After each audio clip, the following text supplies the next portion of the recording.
Hi, Dearica. Speaking of being able to come through in the fourth quarter, your team is in a three-way tie with the fifth most clutch wins during the season.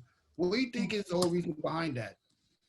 I think our defense. If I had to guess, we're not. If we're not first, we're top two or three in our defense. So when we are playing our good defense, we're unstoppable. And yeah, it's been big for us in all of our games, honestly. Hey, Coach. Speaking of scoring, your team is a top scoring. Like, what do you think is the reason behind that success? Well, we push the pace a lot. We're number one in pace, I believe. Also, we push the ball up and down the floor and attack at all times. We get to the free throw line, and this is shocking to me. I know I don't understand it, but it's the best free throw shooting I've ever had in my whole league. we're leading the league in free throw percentage, so that means we're making our free throws. So that's a big bonus to get us some extra points, which are very necessary in this league right now. But I think, we execute well, we shoot well. We don't turn it over, like number one in the league in turnover. So all those good positive signs about offense lead to a good scoring event.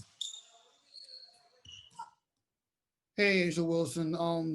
How is your team preparing for tomorrow's game against Atlanta Dream? As you gave up only like as your team only gave up like 70 points per game.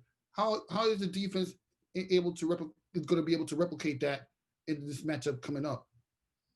Sorry, we're just going to approach this Atlanta game the same way we approach all of our games.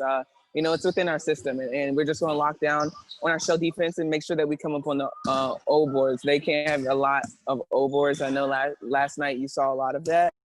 So we just have to capitalize on things within our system and within our defense to really help us get over that edge. So coming out, we got to attack this just like any other game, like we would, and know that our defense is going to win this.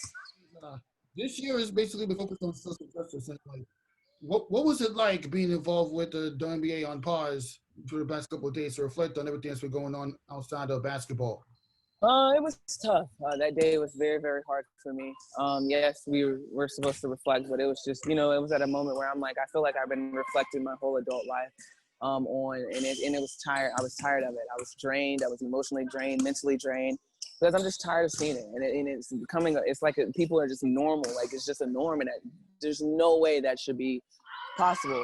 And so it's very upsetting. I reflect every time, so it wasn't a different day, but that day was very tough for me because it could be my brother, it could be my dad, it could have been me.